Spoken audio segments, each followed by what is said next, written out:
Good morning, everyone. Welcome to the Tuesday, January 5th, 2021 edition of the MMAOB Daily Podcast. I'm your host, as always, Adam Martin, and I'll be taking you guys through the latest in the world of mixed martial arts. It's the first official episode of 2021. I hope everyone had a happy holidays, had a nice weekend off. It's pretty sweet, man. I'm someone who works pretty much every day, so it's nice to have a couple days off just to relax with my family. And just to enjoy the Christmas holidays and the New Year, of course. So hope you guys had a great New Year as well. We are in a new year now, like I said. So, some positive, I think, developments with the podcast here. So today I'm going solo. Obviously, I'll be by myself, but Cole will be joining me again next Tuesday, and he'll be doing the podcast with me every Tuesday, 10 a.m.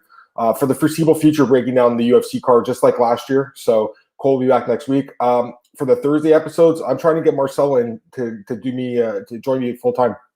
Hopefully on Thursdays. So he'll be back this Thursday. And like I said, guys, you like Marcel and I like him. If you really like him, send him a message and tell him you want him to keep doing the show with me.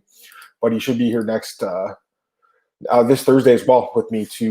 We're going to talk about who we think are going to be the champions in the UFC by the end of the year. So we'll talk about that on Thursday's episode. Today's episode, honestly, it's not a crazy long episode. I just wanted to do a solo today because there's not a ton of stuff to talk about. Obviously, it's still the off week right now. We get back to normal next week. There's going to be tons of fights to talk about. I'm enjoying this last week of no fights, I guess. But, for today's podcast, it's going to be news and fight announcements. Let's get right into it. So I'll start with Dana White, and I'll pull up BJ Penn. Obviously, all the news is there. So let's see here. Where is it? Alrighty. There is quite a bit of news. I mean, nothing like super crazy important, but some fight announcements and stuff that are worth mentioning. That work? Yep. All right, cool. So, yeah, I want to talk about this story here. Dana White right here. Cole had it last night. Dana White sends warning to fight fans planning to illegally stream UFC 257. Now, I got to say, this isn't really for people like just regular fans that are finding a stream. This is more for people that are profiting off those streams online. They've been going after these guys for at least 10 years. I mean, possibly longer, right? And we know they've caught some of these guys. It's just Dana White trying to put his foot down a little bit. I mean, they lose a lot of money, the UFC does, to illegal pirating, obviously. So I don't think that's a surprise anyone. In this case, though, I mean, I think the average fan shouldn't worry too much. Obviously, Dana White is trying to scare people and makes sense. I mean, he wants to make money with his pay-per-views, right? But a lot of fans don't want to pay $69.99 American, and they raised the price again this year. So it's going to be even more expensive to be a UFC fan. Like, you look at being a UFC fan compared to being like a fan of, say, the NFL or something, like the amount of money you have to invest is significantly different in the UFC. I think that's why a lot of the fans don't want to spend money on the pay-per-views. And, I can't blame them for not wanting to spend $70 American. That's expensive, especially in a time like this with COVID-19, the pandemic. That's why I thought that raising the price was, I don't know if it's the right call, but they know what they're doing. They know what they're doing more than us, obviously, with their business. And the thing is, everyone's going to buy that Conor show, so I can understand why they just chose to do it now. You think people are going to buy that pay-per-view, and $5 times $1 million is quite a bit of extra money, right? So, yeah, or $2 million possibly. I don't even know how many pay-per-views that would sell. Just say it sold $5 extra million, though. That's a lot of extra money. So, I can see why they're doing this, but I don't know if it's going to work. I think people will always want to pirate sports and movies, everything. I mean, it's not just affected sports and UFC. This affects the movie industry significantly as well. I just think, especially now with COVID-19 and everything, people are having a hard time saving up extra money to spend on entertainment and stuff. I would say the average fan doesn't want to spend that money. That's why they go and find streams. But if you're the UFC, you obviously want to protect your business and your business model. So I can see why they're going after them. But yeah, Dana White said that, and we'll see. I mean, to me, it's just kind of like a threat, but I don't know if he's going to follow through with it. Now, I want to get to some fights here. Here's one that I want to talk about. Usman versus Burns. It's official now, UFC 258, February 13th. I believe it's in Vegas. I don't know if they announced that yet, but I'm pretty sure it'll be in Vegas. We knew the fight was going to happen soon, and I'm glad it's finally official. I mean, it's not like this hasn't been rumored for a while. It has been. I think both these guys knew they were going to fight this card, so it'll be the main event of UFC 258. I believe the co-main event was supposed to be Yan and Sterling originally. They were supposed to move from 256 to 258, but we haven't heard anything about that. Right now, this card, let me just pull this card up. I don't think it has a ton of fights on it, which is kind of funny because it's like a month from now, but right now it's got like 8 fights booked. So Usman Burns, Hall versus Weidman's on the card.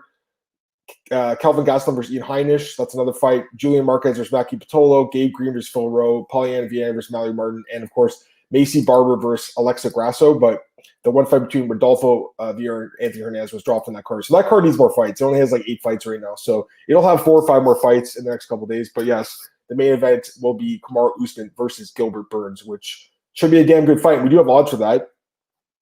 Let me pull the odds up here. Burns 258. Okay, they didn't add it yet, but it's down here. Gilbert Burns, look across the board, bet online, minus 235 for Usman, plus 200 for Burns. I mean, it looks about right to me. I think Burns has a better chance than those odds indicate, honestly, but I'm not surprised the odds are where they are. I think a lot of people really like Usman right now. He's so hot. And Burns, if you look at his recent run, some of those wins were his dogs. Like I remember when he was an underdog against Woodley and just destroyed him in that fight. So he doesn't get a ton of respect from bettors. It was just kind of nuts because he's on such a roll right now with the back-to-back wins over Ryan Woodley. But I guess people just think that Usman's almost unstoppable right now. And based on how he's looked in the UFC, it's hard to disagree with that. The guy looks absolutely phenomenal. But I do think this fight is going to be a pretty competitive. Now, let's go back to BJ for a sec. There's some other fights that were announced as well, or fights that we knew that were going to happen that are finally official. Now, here's one. Derrick Lewis versus Curtis Blaydes. It's been rebooked. The headline February 20th event. We already knew about that. We heard like a rumbling about that, but now it's officially booked, I guess, for the February 20th card. So I'm glad the UFC was able to rebook that fight. It's a good fight. It was supposed to happen, December 5th, I think it was supposed to happen or something like that. I can't remember when, but or November 28th, actually. It's going to be like a couple of months before it gets rebooked, but the UFC obviously really likes this fight, and the winner of this fight probably gets close to a title shot. I don't know if they'll get it, but they'll be right there behind, I guess, Nagano and probably Jon Jones as well. So, yeah, it's a good fight. I can see why they want to keep it together. It just sucks it's going to be in February, but it is what it is. Let's go through some other news here. Rakic, I love this guy, man. He wants a title shot if he beats Santos. It's possible. Depends what happens in the main event, right, with Blachowicz and Adesanya. If Blachowicz wins, I could definitely see Rakic being next for him. If Adesanya wins, I don't know. I think he'll be looking for bigger fights. But if Blachowicz wins, I think you could see Rakic if he beats Santos on that same card. I would assume that Rakic is almost like insurance in case something happens to any of those two guys. You could slip into Rakic or even Santos if you had to into that main event slot. I'm sure Glover would be happy about that, but it is what it is. Let's see here. Talk about that. This is funny. Ben Askren is trolling Bellator. They have no event schedule. I don't get it either. I don't blame him for taking a shot. Like it's in January. We're in January now, so Scott Coker's been saying, we'll get some news about that soon, but so far nothing. And if you're a Bellator fan, you definitely want to know when the events are happening. If you're a fighter, you want to know when the events are happening. So hopefully we get some news on that soon. Some other news here. Scott Coker. They were talking about some recent releases, and he just thinks they're a better fit for the guys. And I think he's right in many ways. I think a guy like Romero fits better with Bellator right now, or Rumble possibly could as well. So I like the signings they made recently, but it remains to be seen how those guys are going to play on the cage. Like, they're older fighters now. They're not the same guys they once were. So we'll see how they play out there in Bellator. But overall, I like what they've been doing.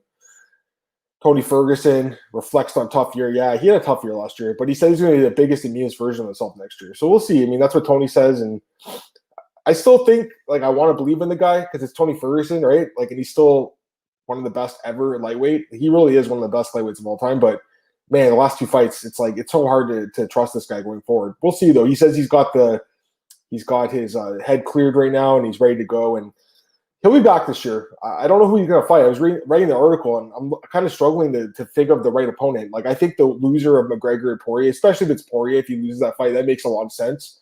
You also have Gaethje, a rematch maybe. I was looking at the rankings. Paul Felder's pretty closely ranked to him, and he's a guy that's high up there in the rankings and a great fighter and an exciting fighter. I don't think he's fought Ferguson yet, so I think that'd be a good fight too. But I think that'd be the kind of fight that Paul Felder would want to, like a big-name fight like that. So that's the kind of fight that I'm looking at. But we'll see. I mean, the guy, like I said, I still think that he's got something left, but based on his last 2 fights, I can see why people aren't trusting him right now. This Poirier McGregor thing, there's some rumors now. The UFC Twitter account was sending some DMs out suggesting that it's going to be for the lightweight belt, and that wouldn't surprise me at all. Actually, I should mention I was on James Lynch's podcast, my good buddy there, and we were on it yesterday talking about who he thought would be the first fighter to lose their belt in the UFC. And I said it'd be Khabib, not because he lost in the cage, just because I think he'll probably vacate it. And It looks like that's going to happen based on this, but that's not official yet. We still have a couple weeks till Dana meets Khabib in Abu Dhabi. And then, of course, that fight between McGregor and Poirier. Let's see what other news we got here. Man, this Mike Perry thing, it's definitely worth bringing it up, but yeah, I mean, the guy needs help. And, the UFC, they really shouldn't be booking for any fights anytime soon. He had some crazy video where he, punched some glass and swung blood and everything.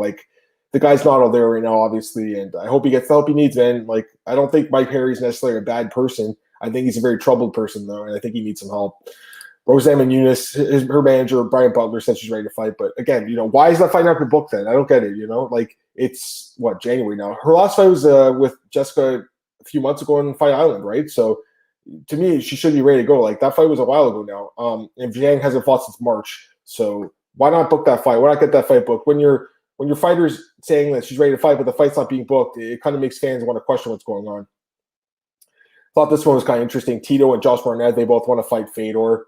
Yeah, I mean, listen, those are the kind of fights that Fedor's going to take in Bellator at this point. He doesn't have much left in the tank. I think that both those fights make sense for him, especially the Josh Barnett fight. That's a fight that we wanted to see back in the days in Infliction. I think that'd be a fun fight. I would watch that fight. So I'd be down to see that one. The T Ortiz fight, not so much. Tito's not even a heavyweight anyways. But I think Barnett versus Fedor, that fight makes a lot of sense, man. They're both in their 40s. They're both at the end of their career. Probably could be a retirement fight for both guys. Anthony Pettis, he says he's interested in boxing Jake Paul. He said he's just interested in boxing in general, actually. It'd be interesting. I don't know if his PFL contract says he can. Probably not, I had to guess, just because they want to keep him healthy. And I'm sure he's making a decent amount of money there. But, yeah, I mean, listen, I can't blame him for being interested. Everyone's interested in Jake Paul right now. They want to make money, and this guy is definitely one of the bigger money draws right now out there. So I can't blame him for being interested, but I don't think it happens. Although I could see Pettis eventually taking a boxing fight at some point before his combat sports career is over. What else do you got here? This was pretty bad. I saw this one. Angela Lee, one FC fight. We don't talk about one championship enough on the podcast. There's just so much other stuff domestically to talk about. But Angela Lee, yeah, she's one of the better fighters there. Obviously, I think she's Canadian too. But yeah, some dick just threw some rocks through her window at her gym. It's pretty lame. I mean, some people are just terrible people, man. This was pretty funny. This Dan Anderson thing. He kicked his daughter's boyfriend in the leg. I don't know why that guy would let Dan Anderson kick with a leg. If you watch the video, it looked like it hurt pretty bad, but is what it is. He didn't even check the kick, obviously. Volkanovski thinks Cejudo is going to come back to MMA for a money fight. I actually agree with that. I do think he will come back. I don't know if they'll fight each other in the first fight back, but I think eventually we might see this fight. Cejudo called it Ryan Garcia. That'd be a pretty fun fight if it ever happened. But again, Cejudo's not a boxer. Garcia's one of the best lightweights. So, I mean, why would he take that fight, right? This fight's official. Hooker versus Chandler. Figueiredo wants a BMF title at 130 pounds, which is kind of interesting. And then I think this would be the last one here. Jon Jones. It was 6-year anniversary of UFC 182 the other day, and Jon Jones once again called him a hater. Daniel Cormier said, "I'm your superior, Stipe's your rival." I thought that was pretty funny. So Jon Jones obviously always going to troll Daniel Cormier any chance he gets to. I'll take Kevin's question. Hey, Kevin, what's going on, man? I want one of these next for Tony. Nate, Poirier, Max, or Chandler Hooker. Yeah, those are all great fights, actually. So like I said, Poirier would be the guy that I would do because we were supposed to see that fight. Remember at UFC 254? Whatever happened, now Poirier's fighting McGregor. Tony Ferguson ended up fighting Oliveira, lost. But I think if Poirier loses to McGregor, which the odds say he will lose, I don't know if he will, but we'll see. I think you're right, Kevin. That'd be the fight I would book, Poirier versus Ferguson. This fight, though, the Nick Diaz fight, not something I considered right now, but definitely a fight. I was just looking through the rankings. He wasn't there, but he obviously is, I think, ranked in the top 15 at welterweight. If he's not there, we all know he's a top 15 guy at 155 and 170. And he's a big name. That's the kind of fight that Tony would want. I think Nate Diaz versus Tony is a great fight. I don't know if Nate would take the fight, but I think Tony would take that fight. I would watch that fight as a fan, obviously. Max would be interesting too. And the thing about Max is 145, is that going to be his future? I don't know. He's going to fight Calvin Kattar in a couple of weeks. I think it's next Saturday, right? That's a great fight. And it's a tough fight. And if he loses that fight, he might want to make a change. That'd be 3 straight losses, and he'd be kind of in a tough spot at 145. So I could definitely see Max moving up to 155 at some point. He was supposed to last year or 2 years ago when he was supposed to fight Khabib on the card in Brooklyn. That didn't happen. So it's still possible he could do that. I mean, he's getting bigger. He's getting stronger at his age. He's almost 30 now. It might be hard to cut to 145. And you say the Chandler Hooker loser. Yeah. I mean, both those guys, even the winners arguably make sense as well. I don't think that's a huge issue as well. Okay, so I think that's it for news. I want to go through some fight announcements really quick here on Marcel's page. He's not here to join me today, obviously, but it's okay. Go through Marcel's page. Like I said, Marcel's going to join me on Thursday. Kevin said Max did fight. He fought a lightweight. When did he fight a lightweight? Yeah, I forgot. It's Dustin. Oh my gosh. Yeah, Kevin, I forgot, man. It was at 155. And we saw what happened. It didn't go well for him. I completely forgot that fight was at 155, but you're right, it was. It was actually just 2 years ago, so it wasn't that long ago. Yeah, that's a good point, but it didn't go well, so that's why he went back to 145. I remember actually after he beat Ortega, I was at the press conference in Toronto. Dana White was like, he has to move to 155, and he did. He lost. He's back at 145. But again, he's in a tough spot now with the back-to-back losses. Let's go through some fights. We already did this one. Love this fight. Did this one. I like this fight too. This is a fun one. Warlley Alves versus Mounir Lazzez, and it is a replacement fight. Lazzez, I think, filled in for someone. I can't remember who it was, but yeah, I believe it's a replacement fight. Man, I like this fight a lot. This is an awesome fight. Warlley Alves, he's a guy that I used to really like a lot back on Ultimate Fighter. I think he won season 3, and man, he looked good. His first 10 fights in his career were all wins. He beat Colby Covington 5 years ago by guillotine choke on the McGregor and Aldo card, if I'm not mistaken. Yeah, Aldo versus McGregor. He beat him on the undercard of that. So, I mean, this guy is a dangerous dude for sure. And the problem is he's kind of struggled since then. He's lost 2 of his last 3 fights. Overall in the UFC, he started off 4-0, and since then he's 3-4. So he's struggled. He's still 7-4 in the UFC. That's a damn good record. It's not bad at all. I just don't think people believe him as like this contender anymore, which he looked to be at one point. After he beat Colby Covington, I think a lot of us thought he would be a serious contender, but lost a couple of fights and really never came back and become the same guy that we thought he'd be. And then he takes on Mounir Lazzez here. And Mounir Lazzez, he surprised a lot of us, including myself, when he had a great upset win over Zach Al-Hassan in his debut. Beat him by decision. It was a great performance in Fight Island. It was a really good fight, too. Great fight, and he looked good. He's won 3 straight fights. Actually, he's a knockout win over Sasha Platnikov, who's in the UFC, too. So that's a nice win. I mean, the guy looked good in that fight. I remember when I broke down the fight beforehand, I didn't really see much on tape that I liked from this dude, but, man, he looked great in that fight. So, I still question how much power he has because we saw in that fight he couldn't put a gassed fighter away, but the guy's definitely good. And Christian Aguilera, by the way, was the guy who's hurt. He was supposed to fight Alves. He's out of the fight. This fight's also rebooking Sergey Spivak versus Jerry Bandera. And, yeah, Mike broke that. That's good. Yeah, I mean, we were supposed to see this fight last month, and it didn't happen. But, to rebook, he makes sense. They're both kind of in the same spot. I think Spivak's, he might be in the top 15 or at least in the bottom of it. By the way, this tattoo, man. He's got this bear, which is cool, in this fence. He's got the nipple right in the bear's shirt. I mean, come on. That is whack. Couldn't he have moved it up a little bit? I don't know. Anyways, you got Bandera. He's got his last name on his ribs. So you got a guy with a bear on his chest versus a guy with his last name on his ribs. Who's going to win? I don't know. It's a heavyweight fight. I think I picked Bandera last time. We'll see. The odds, I think, were good in his favor. This fight we already talked about. I think I already got those ones. Didn't get this one, though.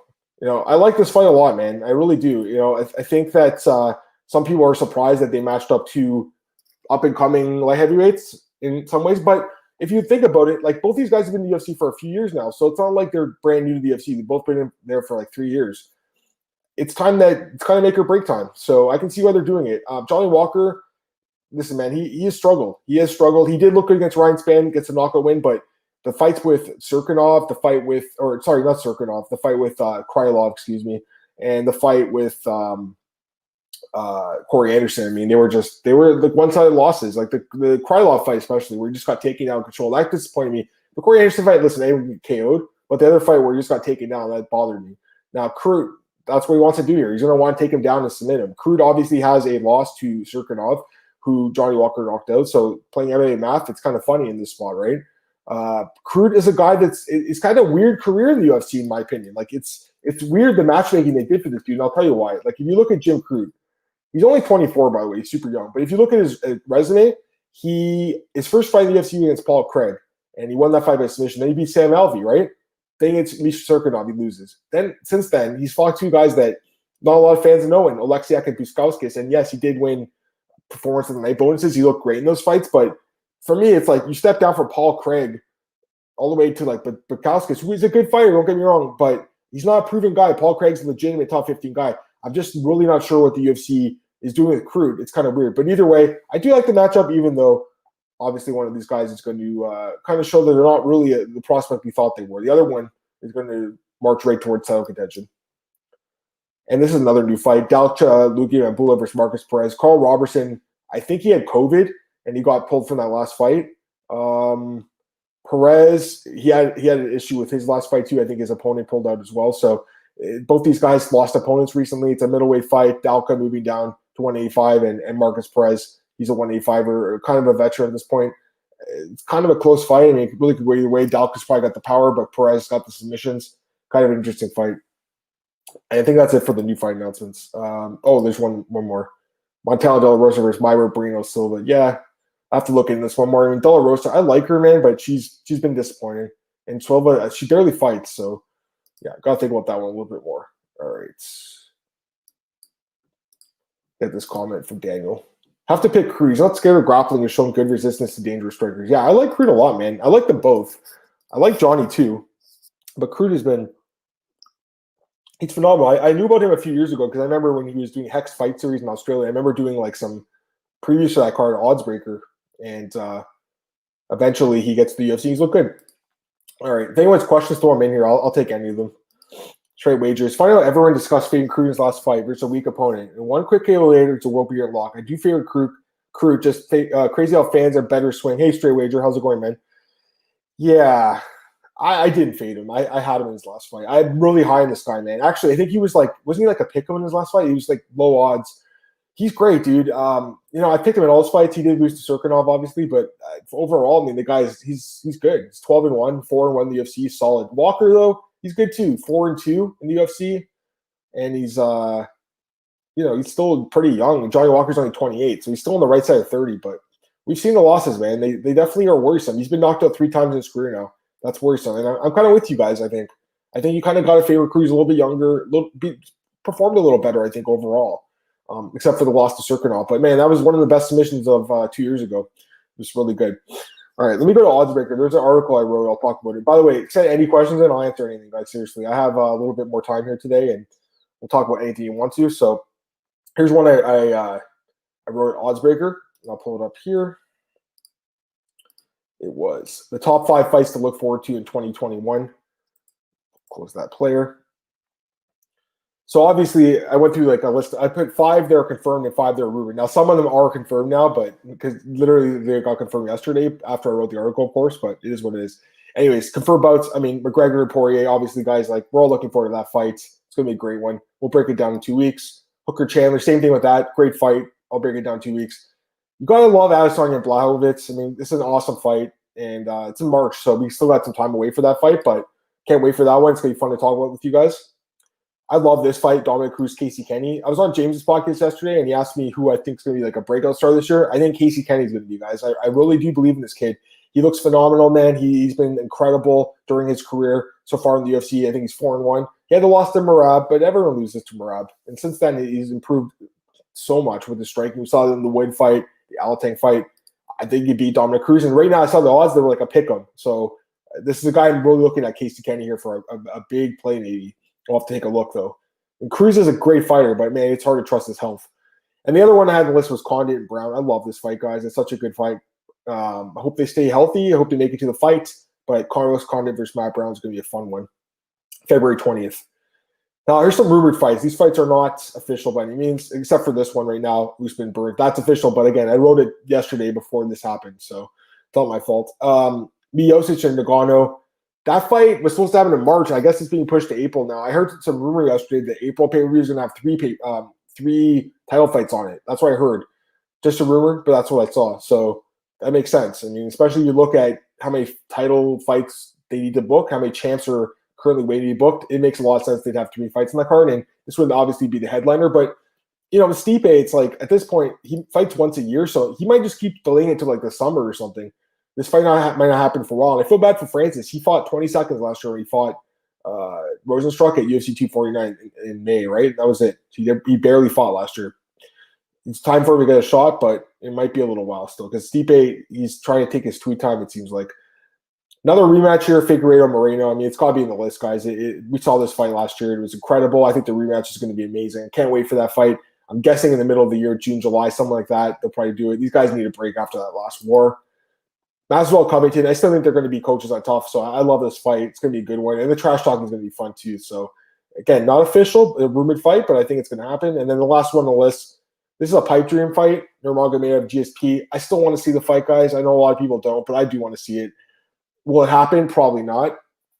But we'll see. I mean, Dana White's going to talk to Khabib, and I think Khabib's going to make a note. I'm only going to come back for GSP. I won't come back for Conor. I don't think he wants to fight Conor. I don't think he wants to fight Dustin, but I think he would fight GSP. So, yeah, check that article out. Top 10 fights to look forward to in 2021.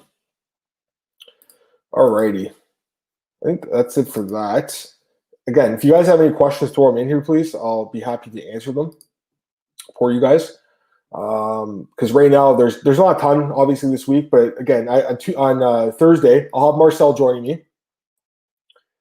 And Marcel will he'll be going through all the fights with me, all the fighters with me, all the divisions that have odds out. From BetOnline released like a slate of odds for who they think is going to be champions next year. So on Thursday, we'll go through that whole thing together. I didn't want to do that by myself. I thought it'd be smarter to do it with someone else. So we'll do that with them. Again, if anyone has any questions, throw them in there now. It's probably going to be a shorter show today just because there isn't a ton to talk about, obviously, today. But again, Thursday we'll do that. Tuesday's back to the regular podcast with the breakdowns and stuff. So I'll take a few questions if anyone has them. I'll wait here a few more minutes. If not, no worries at all. It's all good. Try to see if I missed anything else. Let's take a look here. No, I think that's it. I think I got everything. Actually, I'll give one guy some love. Guy I work with at odds.com, Al. I'm gonna give him some love quickly. He if this is here, yeah. So he's got a really cool article. I'll give him some love really fast because I do write for this website. Here it is. UFC betting trends by division, historical odds and results. Al's the guy I work with at odds.com. Man, he put a lot of work into this one. So, you got to give the guy some credit here. I mean, he went through all the divisions and put together some interesting trends. Like I thought this one was interesting. Women's bantamweight. Where is it? Look at this. The overweight 18-1 last year. So that's something that we should know, right? So I think that's a good thing to know. So I think overall this is a cool article. I'm going to actually dig through it a little bit more, but yeah, I mean it's a good article. It was well researched. I'll give him that. I'm going to take these questions, guys. Thanks. Show money. What do you think of email offers? A plus 140 versus Phil Hawes. He hasn't been KO. UFC loving the French angle. Hawes doesn't have much gas in the tank usually. Yeah, that's an interesting fight. Actually, I saw some people there on Imavov early on. I don't bet fights this early, personally, unless the line is crazy out of whack. And I guess people think that the line's going to get closer, so they want to take a shot on the plus money on Imavov. But man, I honestly wait as long as I can to bet because for me, it's I'd rather just wait and get as much information as I can. And right now, I don't have as much information about that fight. I want to see the weigh-in and stuff. So for me, it's I'm not even looking at that right now as far as a play goes. But fight's coming up next week. It's an interesting fight. Hawes 5 straight wins, but it's a guy that struggled a lot during his time in Contender Series and Ultimate Fighter. But he's looked good lately, so you got to give him credit. Imavov, just looking at his resume, 9-2. He looked pretty good against Jordan Williams. I'll give him credit there. He's won 6 straight fights. Yeah, he's definitely got a chance here, man. I can see where people are taking him here. Daniel says, Imavov won't quietly tonight, so we'll test the Hawes gas tank. You guys might be on something. Again, I haven't broke down the fight yet. I'll have to take a look at it. It's a straight wager, but for me, I personally like to wait until closer to fight day to make my plays, unless the odds are just out of whack. And right now, he's plus 140, I think. So, if you think the odds are going to get tighter, it's a guy that definitely is worth playing, I guess. But for me personally, I'll wait because I want to get some more information about that fight and just all the fights in general.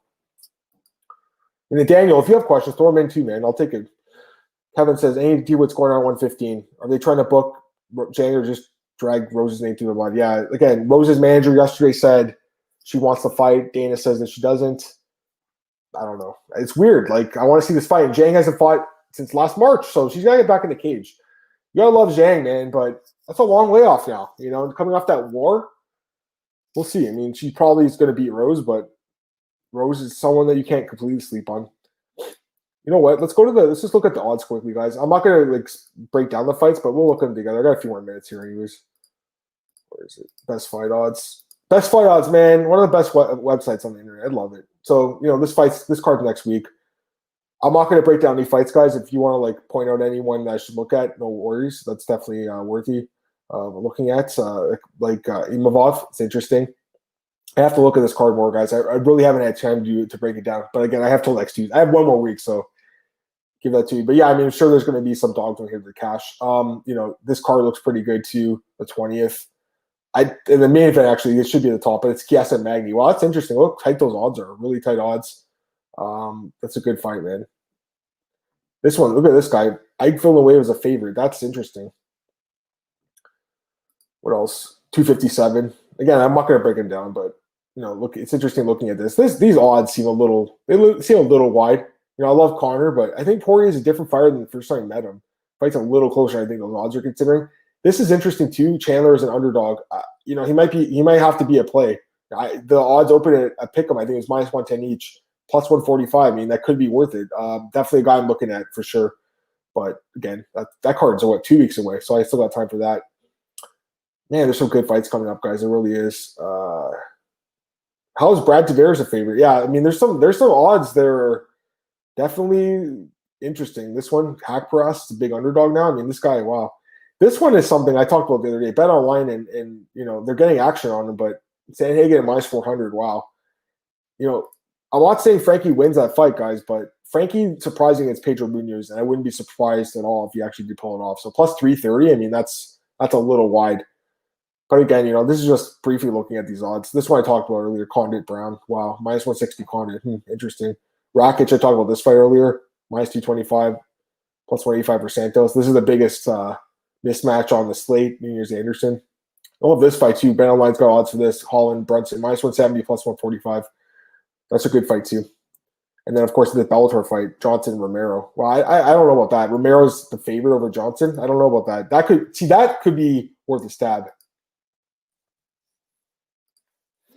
Like this one. Not that it matters. I did wager Imavov at plus 150. The line is a little obviously low limits. Yeah, I know. I agree with that for sure. I mean, I think it's 250 right now. So I mean, for some people, that's going to be a high limit. For some others, that'll be low. But, if you like the plus 150, I don't think it's actually, I think that line probably does get a little bit smaller. So I think that's not a bad play. But in general, I like to wait a little bit, man. That's just me, That's just years of winning and losing. A lot of losing too, but a lot of winning. Daniel says, I put a small bet on everywhere. Speak people that scrap at him. I'm skeptical. I'll cash on Cater as he was too inactive in Zabit. Well, I got to be honest. I really liked Zabit in that fight when he fought Cater. So I had a good read on that fight, and I've loved Cater's last two fights against Stevens and Ige. So I have a good read on him. I have a good read on both guys. Holloway, I don't have a good read on though, man, because I think I'm 0 what? I think I'm 1-4 in his last 4 fights or whatever. Let's see what his last couple fights were. The Volkanovski fights, I got the second one right, even though I thought he lost. I did pick him there. So I'm 1-1. The Frankie fight I got right. The Poirier fight I got wrong. So I'm 2-2 in Max's last 4 fights, I guess. I thought that he beat Poirier too. I think a lot of us did at that time. Man, I mean, it's a great fight, man. Listen, Max right now, minus 155. He's getting that respect because I think people think he's still an uncrowned champ. But Katter's so good, right? He really is. The 5-round thing is interesting. The other problem is we saw that fight with Zabit, and we saw that once he can mix up the striking and give Cater problems. So to me, Holloway, he deserves to be the favorite. He really does. The more I thought about this one, I have been thinking about this fight a lot because I love this fight. But I think Cater's got a chance. He's definitely a live dog. I got to look into it more. But I think that the odds, they're mostly right, I think. Maybe it's a little wide because right now it's minus 155, open at minus 135, so 20-cent difference in that fight. But overall, I mean, you can see why people like Max. It's a former champ. A lot of people thought he won his last couple of fights, so I think he's got a chance there too. But I think Cater just as well. It's a great fight. Kevin Scott, why is this Wednesday card starting so early in the morning? Don't they understand how much work I'm going to have to do? That is hilarious. So yes, I actually saw that. So the Wednesday card, is it the Wednesday after next Wednesday? So yeah, right? So it's not – okay, so January 5th, so January 20th, 15 days from now. That's on Wednesday at like 9 a.m. in the morning, which is – when I saw that, Kevin, I was like, this is wrong, right? Like, this is not right. I don't think this is correct. And the guy from the UFC actually responded and was like, no, it is at 9 o'clock in the morning. The reason is they want to have fans from that part of the world watching a card, I guess, in primetime. So, listen, it's just the Chiesa and Magny card. But, yeah, I mean, a lot of people are going to be working. This is my job, so I'll be watching it, obviously. But a lot of people that have regular jobs like you, Kevin, and they won't be watching. So, to me, it's a little questionable because the UFC is a North American promotion. But with the 3 cards there, I guess that you felt like, we'll throw them a card that is for these fans here. Because, again, that card, the next one, I think is normal time, right? The late pay-per-view. So, those guys are going to be fighting in the morning. It's kind of like give or take. Straight wager. This is a kind of an interesting question too. Do you think the stint at ABC is one and done? Will be something consistent and more than one way to skin a cat betting wise? So your vets respect the approach. Yeah, thanks, man. Dude, like 10 years of this. I mean, and like I said, and you know this too, bro. Lots of winning, lots of losing. I mean, you don't win every time. You don't lose every time either, thankfully, but you don't win every time. So, the way I bet fights, the way I break them down, is just years of experience. Not everyone's going to agree with it. That's totally fine. I respect everyone's opinion, but I've been doing this for a long time, so I have some methods to the madness, I guess I could say. As far as ADC goes, man, that's a great question. I think we were talking about James' show yesterday too. I hope it's not one and done. Again, it doesn't affect me because I live in Canada, so I think we do get ADC, but it's not like I watch it. But I think for Americans, it'd be cool for them to have that option to have another station that does show the fights. I still don't know how the ratings are going to do it because it's going on at 12 p.m. and 3 p.m. for the main card. And it's going against the NFL wildcard games. I don't think the ratings are going to be great. People are going to say it's a miss. The UFC, it's a miss for ABC, but I think it's just because they're going to be going head to head with a monster that's the NFL. And I don't think that's a great idea, but that's their choice. Kevin says he's happy to see Ponzi back. Dude, I can't believe it. Right? He's going to fight Jing Liang. It's a great fight next Saturday or 2 weeks, I guess, and it's going to be a great fight. I love it, man. Dan Weber says it's a pure striking fight. So Cater's live, heads my stab. Yeah.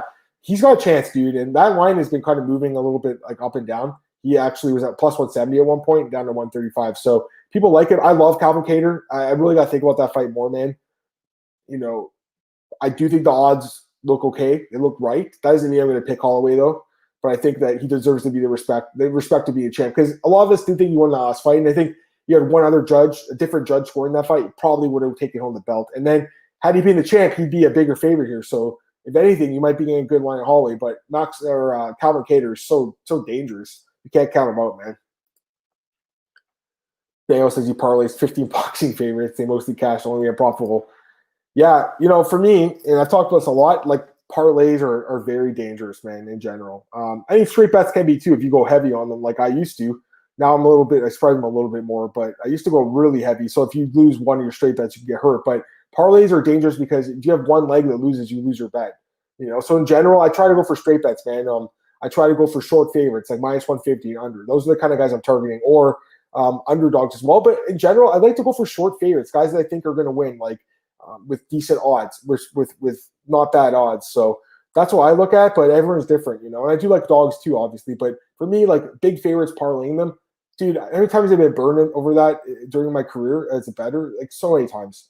How many times I got like, what? I did like full card parlays before I got like 10 or 11 guys where I got one wrong, or even when I used to do like 3 or 4 guys. So yeah, I don't think parlays are evil by any means. I think that, if you do 2 guys, that's not bad. 3 guys is pushing it, I think, though. I'm just saying, as someone who, I don't bet as much as I used to. I used to bet a significant amount of money in fights, and I found that, parlays are so dangerous. And I don't know, like it's just, you lose one guy in your parlay, you lose your bet. So to me, it's like I'd rather split it up into single bets and maybe look for guys that are more lower odds than minus 300, minus 400 guys. But, everyone's done the way. Everyone's got their own way of doing it. And straight wager, well, I mean, that's your name, right? Right? Straight wager is the only way to go. Consistent I agree. It's funny because, again, I've been doing this for a long time. You know that, man. Dude, I remember back in the day, I'd be like, all right, let's parlay 3 or 4 guys. And to be honest with you, when I first started doing this like 10 years ago, you would win a lot of those bets. But I feel like the matchmaking is a lot better now. The odds are a lot better. The odds makers are a lot better. It's just harder to do those parlays. So I'd like to do straight bets. So, for instance, and I'm not saying I'm betting these guys, but if you're looking at the next card, I would look at Holloway minus 155 for a play. I'd look at Tom Breeze minus 155. And I'm not saying I'm picking these guys, but look at the odds, right? Dusko minus 160. That's a guy that I'm looking at. For instance, I'm not looking at guys like, for instance, like Sarah Morris minus 250. Like that's someone that doesn't interest me. Even like Carlos Felipe minus 200 doesn't totally interest me that much. But it's those lower ones where you can, it's win or lose. You win or lose. That's what I like to know. Did I win or did I lose? Daniel says, do $20 parties, build a few $100 profit, so we all lose a few times. The wins can, the losses MMA. I do singles. Yeah. And Straight Wager says, you probably hit plenty of quick parlays. I just learned myself that I gave yearly profits going that route, so I had to eliminate all the game. Dude, same with me. I mean, that's the honest to God truth, man. Here's what Kevin said. I once bet $1 on a 12-team parlay, would have paid $1,000. About the first 11 fights, I lost on Poirier Alves too. I've never gone 12-0. I've gone 12-0 once, I think, or I was perfect once or twice. It's very hard, man. There was one card that's there was one in Boston a few years ago. I think it was the TJ Dillashaw Cruz card. That was the only fight I got wrong. I picked TJ, I think, and he lost like a split decision. Man, I think I had all the guys. But again, I was never one of those guys that did a huge string of them. Just once in a while I would do that. But, if you hit on those 12-teamers, Kevin, you're going to obviously win. I mean, there's a reason why you put one to win 1,000. Like, there's a reason it was, plus 10,000 odds or whatever it is, plus 100,000 odds. There's a reason for that. It's hard to get those. But in general, getting back to what I was saying, I mean, Daniel, Straight Wager, like, you guys have been doing this too for a while, especially you, Straight Wager. I mean, we've been talking about this for years. You really just have to develop your own strategy, what it comes down to. You have to decide what's good and bad. You have to decide what works. For me, looking at my game, the straight bets are more lucrative for me, than parlays. But that's just me. I just, this is advice I've been given for years. Nick Kalikas, he's my boss at Oddsbreaker. He told me this like 10 years ago. I didn't believe him at first because I was just a young guy. Think about it, man. I started doing this when I was like 21. I'm 32 now. I've been doing this for a long time, right? Like a third of my life almost. It's crazy to think about. So I've learned a lot in the last 10 years, man. I learned a lot because I remember when I first started, I would just parlay a bunch of guys for a few bucks. Then I, increased my betting size, and then eventually my bets were just too big. And now I'm back to like just, where it's not like, because I think for a while there, I really did want to just do this full time, like just do betting full time, but it's very difficult to do that. And I quickly realized that. So, I luckily I have a full-time position in basically, I mean, I'm not technically full-time, but I work full-time. So that's me, but years of losing and winning, that I've discovered that I think straight bets and underdogs are probably your best play. And this is a good one too. Your budgeting history, your past is a great indication of future success. Yeah, for sure. And always write down notes and what you do right and what you do wrong. I think that's always good. Take mental notes, take written notes down. It's a fun thing to do, man. But at the same time, you're playing with your money, so you're working hard for it. You don't want to just give it up. You got to make sure you're making an educated bet. And I think that you listen to this podcast, and we hopefully, me and Cole can hopefully help you guys out with that. But even us, like we try our best. But at the end of the day, it's up to the two fighters in the cage, man. There's no one out there with some system that can predict with 100% accuracy the fights. There's no one out there. The good bettors are hitting at like what, a 60% volume like number. That's good. If you're hitting at 55, 60%, you're slightly profitable, right? No one really is out there winning every bet. When you see these guys on Twitter that are like, oh, I won all this money last night, they don't talk about the way they lost, though. They never talk about their losses. Sure, there are some people that only win. There's some people that have won big and they never did it again. But there's a lot of people that have lost a number of times and then finally had a jackpot, and they talk about that. They don't talk about the losing. So remember that, guys. When you're seeing on social media, people are like, oh, I won all this money last night. They didn't talk about how much they lost too. So remember that. People lie, man. I'm telling you right now. Again, that's from experience. Man. People lie. I used to think everyone won money. I'm like, oh my God, everyone's amazing at sports betting, but it's not like that. Markus says, do you think Khabib will vacate his 155-pound title before McGregor Poirier? Do you think the longer it takes for Khabib making a decision that he will fight in 2021? Markus, I was on James's podcast. I believe you were on a guest yesterday. We did talk about this a little bit at the beginning of the show, so you might have missed that. I think he will vacate it. That's what I said. So James asked me the question, who do you think is going to be the first champ to lose their belt? He said Blachowicz because he thinks Adesanya beats him in March. Definitely think that's a chance there. But I went outside the box and I said Khabib's going to vacate before they even get to that point. Especially seeing that DM last night, the UFC was setting out saying that the lightweight title is going to be on the line. I'm not sure if it's going to be vacant or interim, but they'll fight for a belt, I think, on that card. I do believe we'll see a title on the line at some point, in some vicinity. I think there's a chance it's going to be vacated for sure. If not an interim belt, we'll see those guys fight for. But, Khabib, I think the UFC, Dana White still wants him to fight again, but I'm just not convinced, man. I think that, it's a guy of his word, and I think if he just wants to stay away from the sport, you got to respect him for that. So Dana White wants to convince him, but I don't know if that's it's going to help. Does anyone have any last some questions in here? Throw them in here. I got a few minutes left, but I can get out of here early too. Dan Whiteward says, implement boxing, guys. Trust me. Yeah.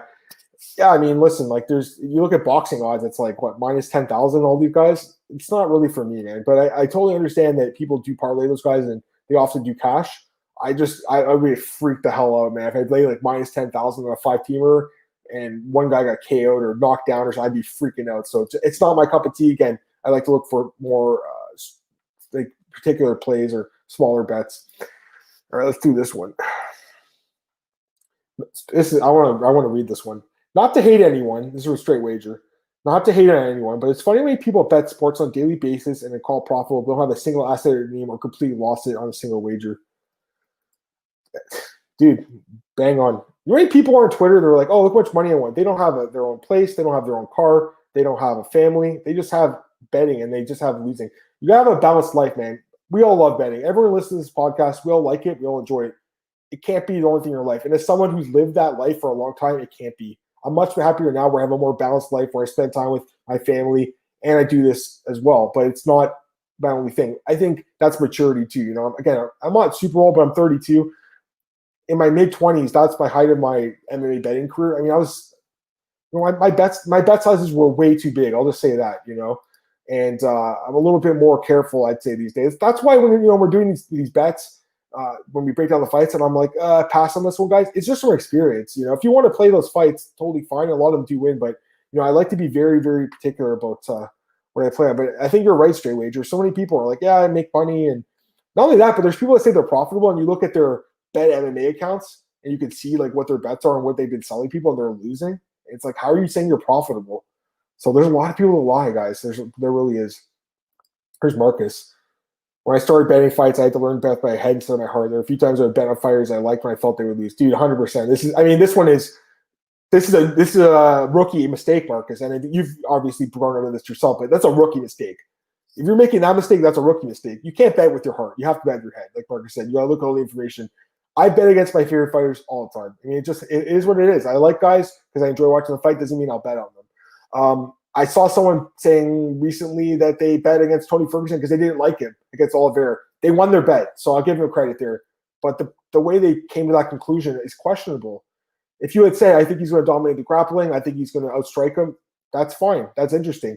But if you're like, I don't like Tony, so I think I'm going to bet against him, and it cashed, fair play, but that's just not the right way to break down a fight. Straight wager, well, very well put. People like yourself with things like family first, transparent, it's who have my support. I appreciate that, man. Thanks. Yeah, I mean, you guys know I'm an open book, man. I'm not hiding anything, dude. I'm one of the most like honest people you'll find on Twitter. Everything out there for me is like all out there in the open. Like I never lie about. There's no point of lying about stuff. There's no point of tricking myself. There's no point of tricking people. Also, I'll say this: I've never charged anyone anything for a bet ever. I've never asked anyone for money ever. So if my plays aren't good, it is what it is. We're just basically free advice. That's another thing. I'd be very, very afraid, I think, to have made recommendations for plays and then have people lose those bets. I'd feel so bad, man, knowing my conscience. And it happens with people all the time, and they keep making people spend money and they lose. And there's some people that are good at it, and you know, you follow them and you can win money. But a lot of people that I see, especially on Twitter, they're losing bettors and they act like they're winning bettors. And it's like, I shrug it off, man. But I just feel bad for people that are like just getting into the sport and they think, hey, these guys are going to take me to the promised land. No, they're probably just going to take your money and they're going to bet with your money, and they're probably going to lose, but they'll bet with your money that you're paying them for their bets. That's basically what it works. Now, there are some really good handicappers, don't get me wrong. There's some guys that are worth paying to, I guess. I never have, but personally, man, like for me, it's like I'm very transparent. I like giving my picks. I like talking about the sport. I love the sport, straight wager. You know that. You've been straight wager. I mean, your cousin was in the UFC, bro. You know, I've known you forever, man. So yeah, I appreciate the support. And Daniel says, if I was a millionaire, I'd probably just do betting. Dude, I would too, honestly. Okay, I'll say that. I'm not. I have to work like basically every day to make a decent living, but I love what I do. I cover MMA, so I have no problem with that. But I come from a very hardworking, you know, blue-collar family. Like my dad still gets up at 5 a.m. to go to work every day. So that's the kind of family I came from. If I was rich, I probably wouldn't work. I'd probably just bet, but I still would write about MMA, at least in some capacity. I'm going to get your question in 1 second, Kevin. I got 10 minutes left, guys. Throw in more questions. This is interesting, actually. Straight wager. Can you share what knowledge Nick shared with you betting wise prior to closing off for the day? Okay, yeah, I know what you're saying. Okay. Yeah, so Nick is like, he's a mentor, he's a friend. I consider him like my uncle. I mean, Nick's been the guy that's been there for me forever. I'll tell you now, you talk about loyal. Nick is one of the most loyal people I've ever met in the business. Maybe the most loyal guy, to a fault, if anything. Like, he's super loyal. He'll have your back. He's the kind of guy that would literally give his shirt off the back for you. So to me, he's my uncle Nick. I love Nick, and hopefully he hears this. I mean, because it's true, man. Nick, I have nothing but respect for you, man. I really do, and you know that. So, it's a guy that I remember. I found him on Twitter like 10 years ago. Him and Luca, I started talking about betting 10 years ago. So, I mean, those are the first two guys I talked about. And me and Nick, he's created the website Oddsbreaker. It's me, him, and Luca back in the day. And then obviously it's become a much better site. It's taken a long time, and we're still not there as a site. I'd like for the site to grow. I think Oddsbreaker, we have some great people working for us. And I think the site should be a little bit bigger, but, there's so much competition out there. I just think it's a great site. But anyways, the advice, the first time I talked to him, man, dude, I should have listened to him. I mean, it's like that. It's what it comes down to, straight wager. It's like, I want to do things myself because I'm a stubborn guy, especially when I was 21, 22 years old. I was very stubborn, and I want to do myself. I thought, I'm God's gift to this betting game. I could do this. And I made some great bets, made some great picks. I remember when I first got hired by Nick, I made some great picks. Like, I remember I picked Stipe to lose against Struve, and Nick was all over Stipe. His brother was actually managing at the time, and they were surprised I picked him. And I remember we did the podcast, the old Oddsbreaker podcast, and I got that one. And also Dustin Poirier when he fought Korean Zombie. Korean Zombie's plus 300. I picked Zombie, and everyone thought it was crazy. So I made some really good picks back in the day, and people knew I was good at least had knowledge of the sport and could do this. But the advice Nick gave me was basically, and it's advice that still works to this day, straight wager, go through the card and pick out 2 or 3 guys that you like and only bet those guys. Don't bet every fight. Bet 1, 2, 3 guys. That's it. Don't bet parlays. Just bet straight. Bet short favorites and underdogs. And Nick told me this 10 years ago, straight wager, and I didn't really realize he was right till later on. And then I realized, oh man, he's right. And this is the best way to do it. So, your name's Straight Wager, and I'm telling you, man, that's the best way to bet fights. So yeah, you look at a card with the next card's going 12, 13 fights. Go pick a couple that you really, really like and leave the other ones alone, because there's no one that's nailing 100% of fights. It's possible to have a card where you do get every fight right, but you're not going to get every card right. So that's the advice he gave me, man. It was, take 2 or 3 guys you really like and forget all the other fights in the card. And it's probably the best advice I've ever been given, to be honest with you. And again, I should have listened to it right away, but it is what it is. But there's other things that I've learned over time too. Like, I have rules too. I have rules with age, with reach, with height, all that stuff. You guys know about that. I talk about it all the time. Daniel says I still do my design work, but betting would be a lot of my day. Yeah, I mean, I'd still write about MMA. I'd still talk. I would still do the podcast. I would. It's not like this is super lucrative for me, but it's still like I still make a little bit of money off it. I love doing it. I just love doing it. But I was a millionaire, yeah, I'd still do the podcast. But I wouldn't do all the writing I do for VJ and all those guys. Like, I do a lot of writing, man. I have to, right? I got a kid coming. Kevin Scott, any Aljo, an update? No, unfortunately, no. We heard February. I heard March, and I heard April. I heard April, and then I heard May too. So I mean, it's going to be between probably February and May. Hopefully, it's like co-main event to like a bigger card, like bigger fight, like Stipe Francis could be a co-main event of that, for instance.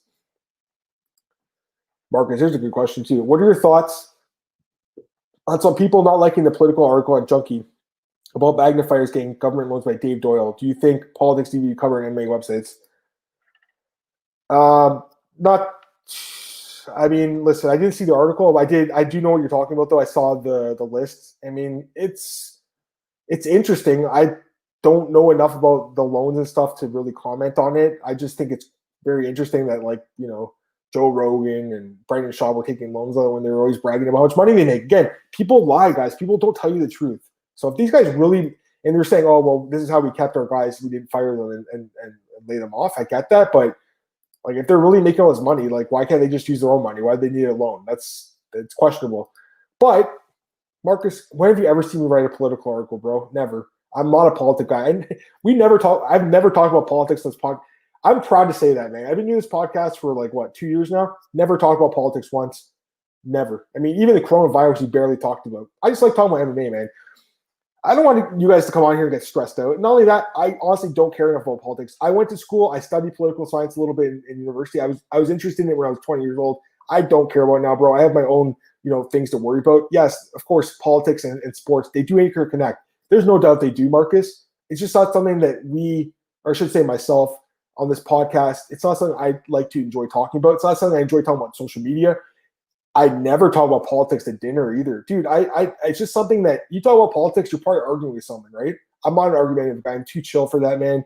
I got other things going on, man. I would much rather do something that's not stressful for me. And honestly, talking about politics and stuff is. So to answer your question, Marcus, do I think politics need to be covered on MMA websites? To a certain extent, yes.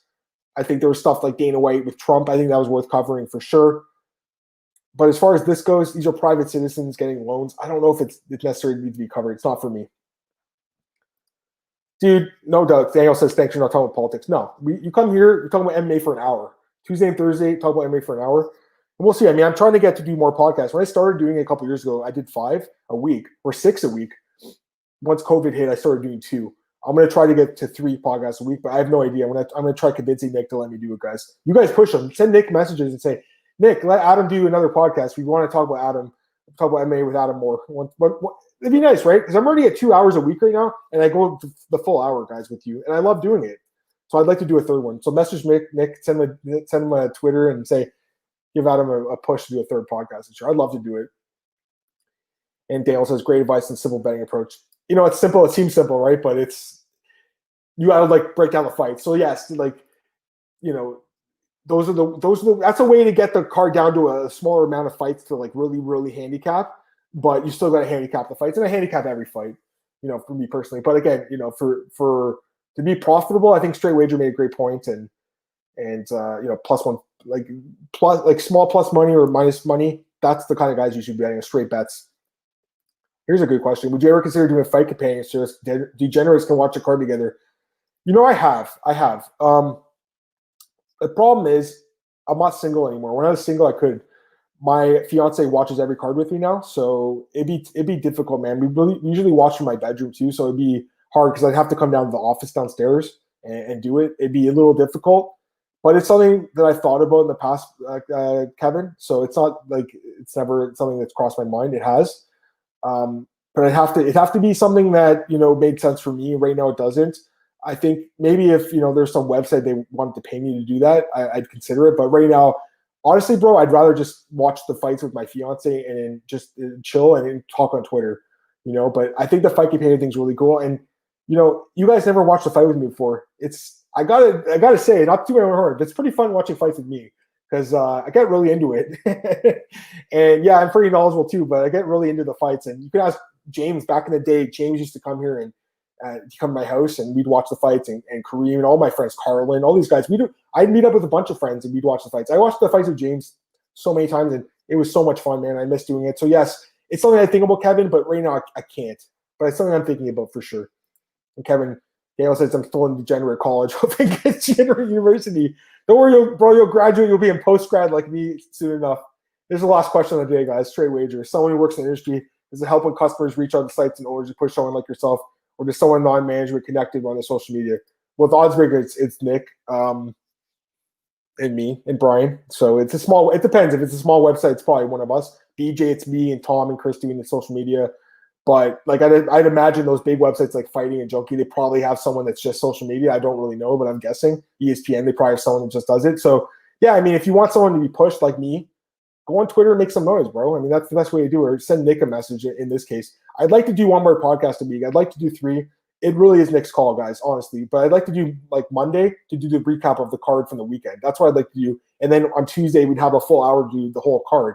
That's my goal. Because I feel like right now, and I was talking to Cole about this, it's a lot on Tuesday. It really is. But I mean, I want to talk about the fights from the weekend. So it's tough. But anyways, yeah, I think this is going to be a good year for the podcast. And like I said, Thursdays, Marcel is going to be joining me a lot more often. I'm trying to get him in full time, guys. Well, we'll see. It's going to be his call.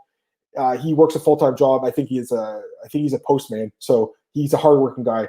But I'd like to get him in to do Thursday with me, especially with the Bellator previews coming up. We'll start doing that. That's it for today's podcast, guys. You guys can follow me at Twitter at MMAOB Podcast, MMAObspeaker.com, YouTube, Spotify, iTunes, Anchor, everywhere, guys. Like, share, subscribe, tell everyone about it. I'd love to get more listeners in the podcast this year. BJPen.com, MMARings.net, odds.com. Have a great day, guys. We'll be back Thursday, 10 a.m. with Marcel to go through the latest in the world of MMA. Have a great one. Bye.